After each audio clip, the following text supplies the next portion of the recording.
एक कपल को शादी के 11 साल बाद एक लड़का हुआ। वे बहुत ही प्रेमी कपल थे और उनका लड़का उनकी आंखों का तारा था।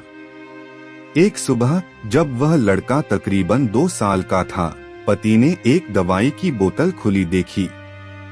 उसे काम पर जाने के लिए देरी हो रही थी, इसलिए उसने अपनी पत्नी से उस बोतल को ढक्कन लगाने और अलमारी में रखने कहा।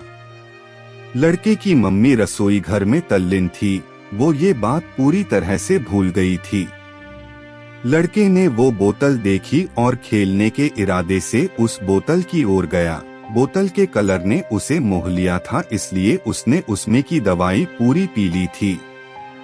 उस दवाई की छोटे बच्चों को छोटी सी मात्रा भी जहरीली हो सकती थी। जब वह लड़का नीचे गिरा, तब उसकी मम्मी उसे जल्द से जल्द दवाखाने ले गई, जहां उसकी मौत हो गई। उसकी मम्मी पूरी तरह से हैरान हो गई थी। वह भयभीत हो गई थी कि कैसे वो अब अपने पति का सामना करेंगी। जब लड़के के परेशान पिता दवाखाने में आए तो उन्होंने अपने बेटे को मृत पाया और अपनी पत्नी और देखते हुए सिर्फ 4 शब्द कहे। आपको क्या लगता है कौन से होंगे वो 4 शब्द? पति ने सिर्फ इतना ही कहा, आई लव यू डार्लिंग। उसके पति का अनपेक्षित व्यवहार आश्चर्यचकित करने वाला था। उसका लड़का मर चुका था, वो उसे कभी वापस नहीं ला सकता था और वो उसकी पत्नी में भी कोई कसूर नहीं ढूंढ सकता था।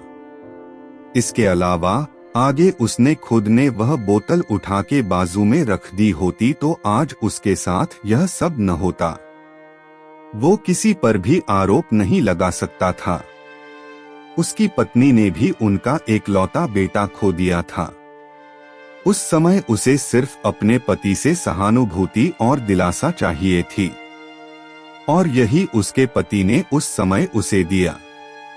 कभी कभी हम इसी में समय व्यर्थ कर देते हैं कि परिस्थिति के लिए कौन जिम्मेदार है या कौन आरोपी है।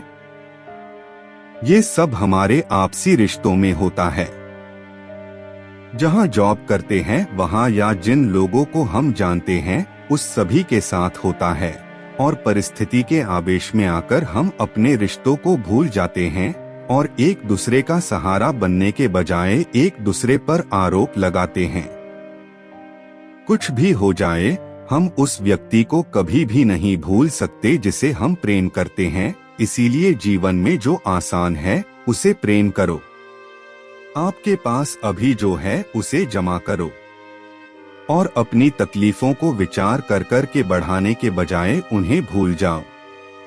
उन सभी चीजों का सामना करो जो आपको अभी मुश्किल लगती है या जिनसे आपको डर लगता है। सामना करने के बाद आप देखोगे कि वो चीजें उतनी मुश्किल नहीं है जितना कि आप पहले सोच रहे थे।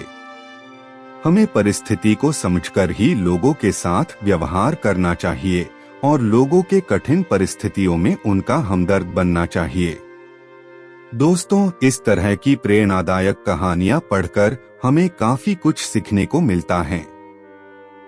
आपके लिए और अधिक प्रेरणादायक कहानियों का विशाल संग्रह मौजूद है। और भी इस तरह की कहानियां आपको पढ़नी हैं तो नीचे कमेंट्स में जरूर बताएं।